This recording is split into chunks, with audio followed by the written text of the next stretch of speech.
नमस्कार दोस्तों, स्वागत है आप सभी का एक बार फिर से हमारे इस चैनल आध्यात्मिक ज्ञान पर। धर्म यात्रा पर दोस्तों पूरे 500 सालों के बाद बन रहा है दिव्या और दुर्लभ महासुख संयोग। 29 सितंबर शुक्रवार पितृपक्ष पूर्णिमा। इस दिन यानी पितृपक्ष पूर्णिमा के दिन चुपचाप गाय माता को खिला दें। यह एक छोटी सी चीज, रोरपति भी होंगे करोड़पति मिलेंगी। सभी संकटों और कष्टों से मुक्ति, मृत्युदंड पितृ दोष से तुरंत होगा खत्म। पूरे साल आपके घर में भरे रहेंगे अन्न धन के भंडार। यूं कहें कि आपकी 7 पुश्तें तक करेंगी आपके पैसों पर रहा है दोस्तों।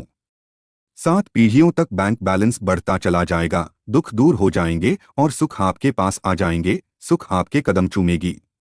यदि आप 29 सितंबर यानी कि पितृपक्ष पूर्णिमा के दिन चुपचाप गाय माता को एक छोटी सी चीज खिला देते हैं तो यकीन मानिए आपके जीवन से तत्काल गरीबी समाप्त हो जाएगी।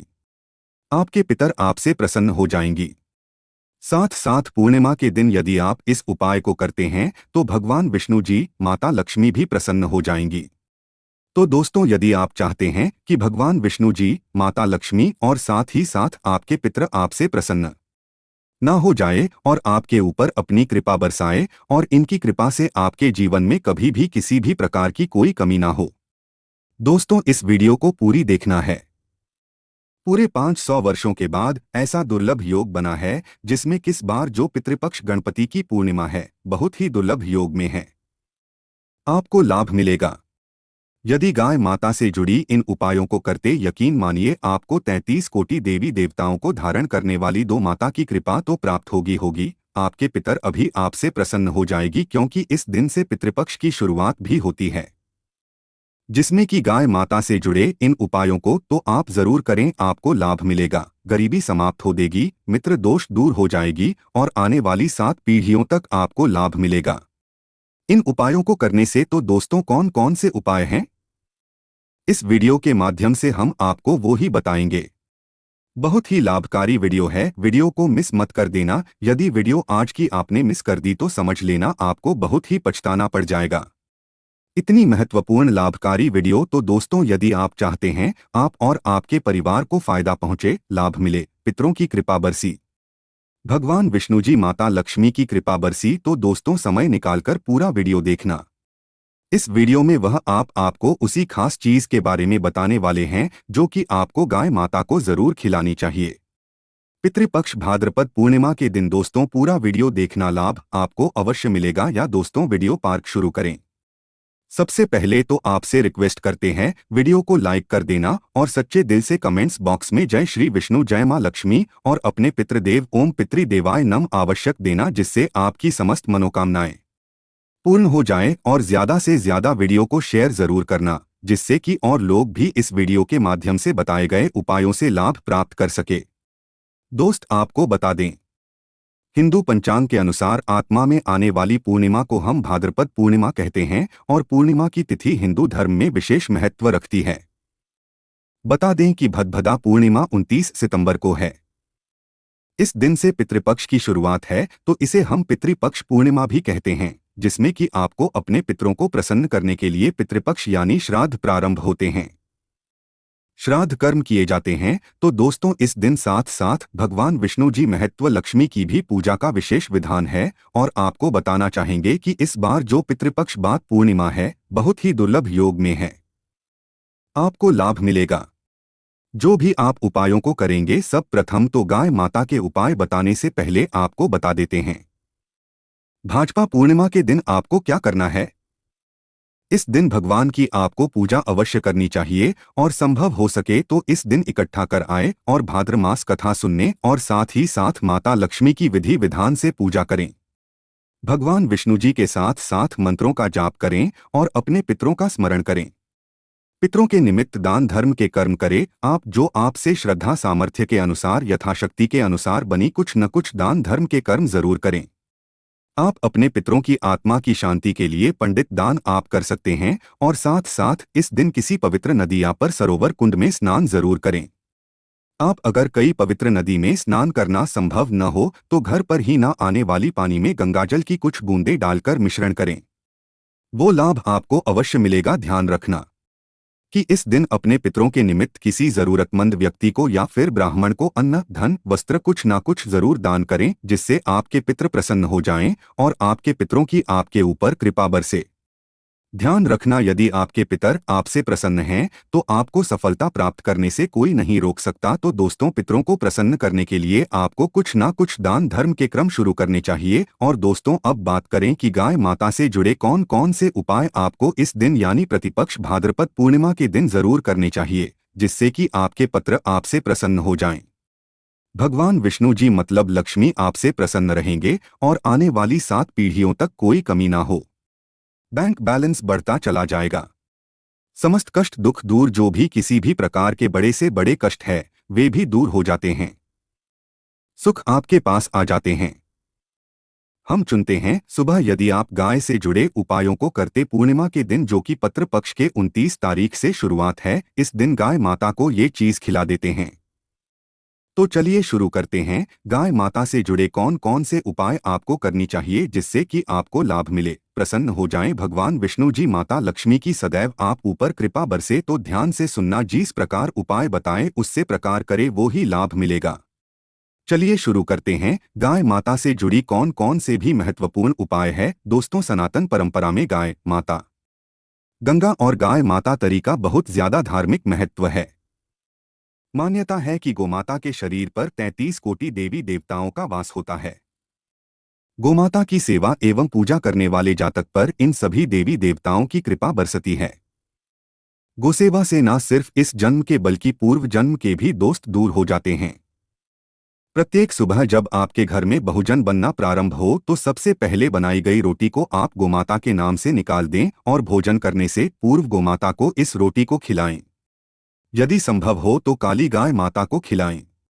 यदि काली गाय माता ना मिले तो सफेद गाय माता को भी आप खिला सकते हैं।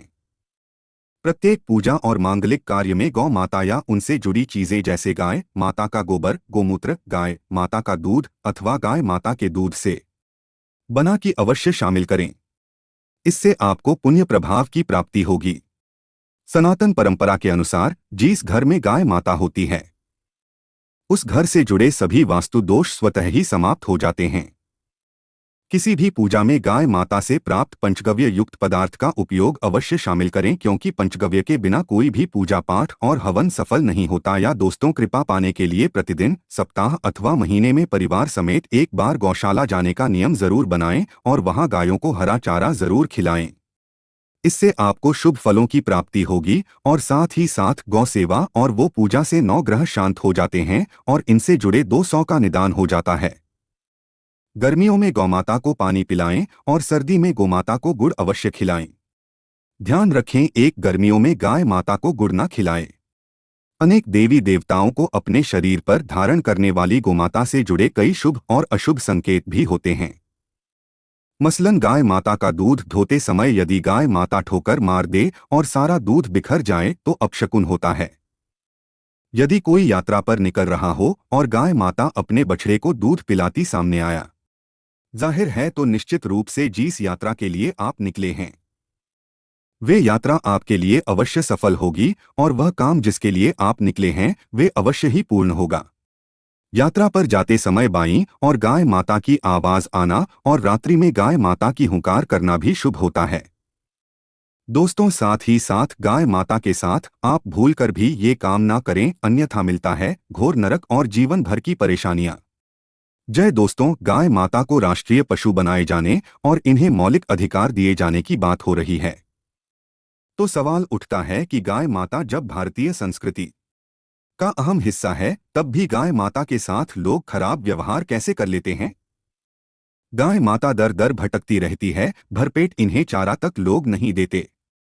गाय माता जब तक दूध देती रहती है तो उनकी सेवा होती है और जैसे ही दूध देना बंद कर देती है तो लोग इन्हें उनकी किस्मत पर छोड़ देते हैं, सड़कों पर और गलियों में भटकने के लिए। ऐसे में गोवंशीय जीवों को कोई डंडे से मारता है तो कोई उन पर पानी डाल देता है। कभी वाहनों से लेकिन ठोकर लग जाती है तो कभी बीमार होकर बेचारी एक गाय माता दम तोड़ देती है। ऐसे में जरूरत है इन बातों को जानने। गाय माता को लेकर शास्त्रों में क्या कहा गया है। गाय माता के साथ आपको कैसा व्यवहार करना चाहिए?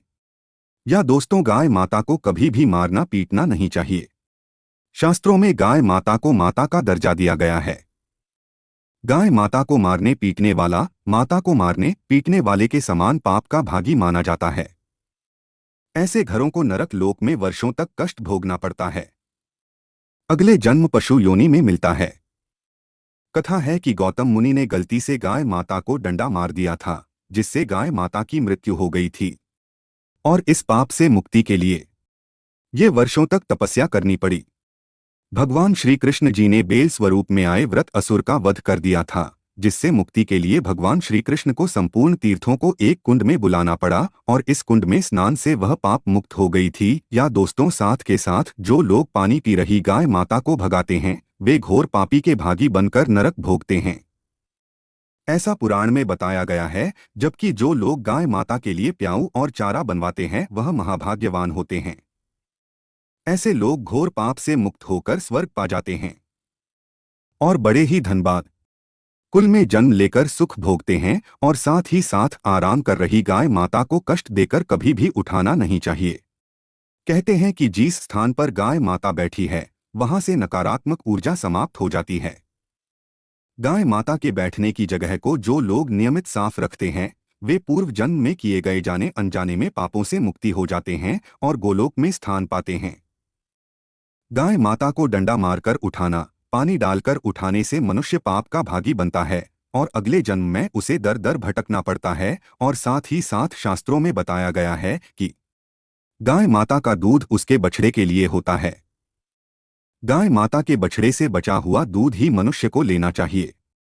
लेकिन कुछ लोग एक बार गाय माता को दूध लेने के बाद फिर से बछड़े के लिए बचा हुआ दूध भी दूध लेते हैं। ऐसा करना घोर पाप कहा जाता है। ऐसे दूध को दुखाने वाला और ग्रहण करने वाला दोनों ही पाप की भागी बन जाते हैं। दोस्तों, साथ ही साथ शास्त्रों में कहा गया है कि गोवंश यानी गाय माता और बैल के पीठ पर नहीं बैठना चाहिए। इनके पीठ पर बैठने से महापाप लगता है। ऐसे लोगों को नरक की यातना भुगतनी पड़ती है।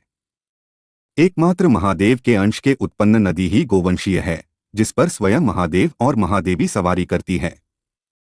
क्योंकि नंदी ने स्वयं अपनी इच्छा से महादेव की सवारी बनना स्वीकार किया था। और साथ ही साथ शास्त्रों में गाय माता के दान को बहुत ही महत्व दिया गया है।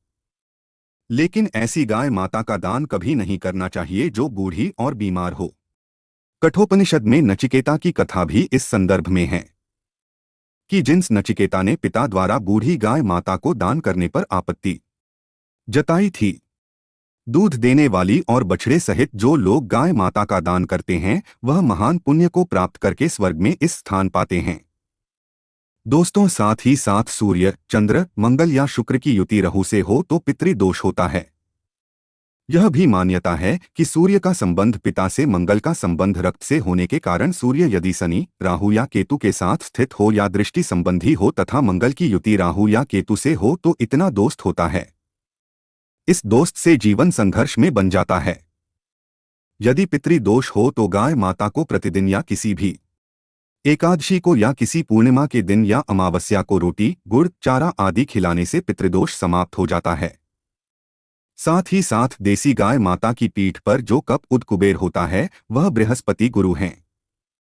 8 जन्मपत्री में यदि बृहस्पति अपनी नीच राशि मकर में हो या अशुभ स्थिति में हो तो देसी गाय माता के इस बृहस्पति भाग शिवलिंग रूपी कुबेर के दर्शन करने चाहिए।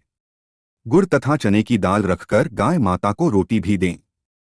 इससे आपको शुभ फलों की प्राप्ति होगी। और साथ ही साथ यदि आप रास्ते में जा रहे हो और सामने से गौ माता आती हुई दिखाई दे तो गोमाता को आप अपनी दाहिनी ओर से जाने देना चाहिए। आपकी यात्रा अवश्य ही सफल होगी। और साथ ही साथ ये संकेत भी जानने, यदि आप यात्रा पर जा रहे हैं और सामने आपके गाय माता बढ़ जाए अथवा अपने बछड़े को दूध पिलाती हुई सामने गाय माता दिखाई दिए जाएं, तो समझ जाना कि वह यात्रा आपके लिए अवश्य ही सफल होगी। और साथ ही साथ जिस घर में गाय माता होती है उसमें वास्तुदोष स्वतः ही समाप्त हो जाता है। और साथ ही साथ आपको बता दें कि गाय माता को आप जो भी रोटी बनाएं प्रतिदिन ताज़ी रोटी ही बनाएं। गाय माता को अगर आपने रोटी बनाई है जो कोशिश करे कि उस रोटी को आप तुरंत ही गाय माता को दे दें। अगर आप उस रोटी को रख देंगे और उस रोटी को अगले दिन देंगे तो वह रोटी बासी मानी जाएगी। गाय माता को कभी भी बासी रोटी ना दें। इससे घर में नकारात्मक ऊर्जा बस करती है और जो भी कार्य आपके बनने वाले होंगे वह कार्य भी आपके बिल्कुल भी नहीं बनेंगी। इससे आपके घर में हमेशा दर्द ऊर्जा का वास रहेगा और आप जिस भी कार्य को करेंगे उस कार्य में आपको हमेशा असफलता ही हाथ लगेंगी। इसलिए कोशिश करें गाय माता को रोजाना ताज़ी रोटी बनाकर खिलाएं और रोटी को बिल्कुल न रखें। बासी रोटी गाय माता को ना दे और साथ ही साथ सड़ी गली चीजें गाय माता को नहीं खिलानी चाहिए कि घर में कोई फल है, कोई सब्जी है। 100 जाए तो लोग क्या करते हैं? गाय माता को खिला देते हैं। नहीं, ऐसा नहीं करना चाहिए। ऐसा करने से यदि आप गाय माता को खिलाते हैं तो और आप पाप के भागी बन जाते हैं। आप बिल्कुल भी सड़ी गली चीजें गाय माता को ना खिलाएं और साथ ही साथ आप आटे की बनाकर उनके ऊपर हल्दी लगाएं। इसके बाद आप उन 11 लोगों को एक एक करके गाय माता वो खिलाएं। प्रत्येक लोई को खिलाते समय गाय माता के सींगों पर आप हाथ फेरें। पीठ पर हाथ फेरने, मस्तक पर हाथ फेरें। माता गाय माता की आप चरणों के स्पर्श करें या दोस्तों ऐसा करने से आपके समस्त कार्य बनने लगेंगे। जो दुख का समय चल रहा है वे भी समाप्त होगा। आपके जीवन में खुशी है, खुशी होंगी और एक बार आप 7 बार गाय माता की परिक्रमा भी कर लें तो आपके समस्त कार्य ढोंगी। और साथ ही साथ आप गाय माता को जब भी रोटी दे रोटी पर या तो आप थोड़ी हल्दी लगा लें या थोड़ा रख लें। अगर गुड़ ना हो तो आप थोड़ा मिश्री रख सकते हैं, थोड़ा घी रख सकते हैं। या दोस्तों गाय माता को कभी भी सूखी रोटी ना खिलाएं। सूखी का मतलब गाय माता को जो रोटी रखें खिलाएं उस पर कुछ ना कुछ रखकर खिलाएं। हल्दी रख लें, गुड़ रख लें, मिश्री की अब जो भी रख लें, मतलब खाली रोटी नहीं खिलानी है। ध्यान इस बात का रखें जब भी आपको सुबह फलों की प्राप्ति होगी। या दोस्तों ये थे गाय माता से जुड़े कुछ महत्वपूर्ण उपाय को छुपाते जिन्हें आपको ध्यान में जरूर रखना चाहिए। या दोस्तों वीडियो अच्छी लगी हो तो वीडियो को लाइक करें।